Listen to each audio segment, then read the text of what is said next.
ভিডিওটা জাস্ট দেখুন। ছেলেটা তার ছোট ভাইয়ের পাশে দাঁড়িয়ে ছিল। হঠাৎ করলো দিকে মানুষ ক্যামেরা ধরছে না, বাবার দিকে যেতে। তো ছেলেটা বাবার দিকে গেল। দেখুন এক হাত দূরে দাঁড়িয়েছে, এক হাত দূরে দাঁড়িয়েছে। আসলে প্রত্যেকটা ছেলে তার বাবাকে ভালোবাসে, প্রত্যেকটা ছেলে তার বাবাকে ভালোবাসে।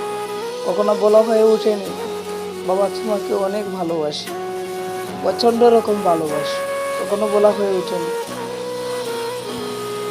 প্রত্যেকটা ছেলেই মেয়ে তার ফ্যামিলিকে ভালোবাসে, কিন্তু কখনো ঠিক করে বলা হয়ে ওঠেনি।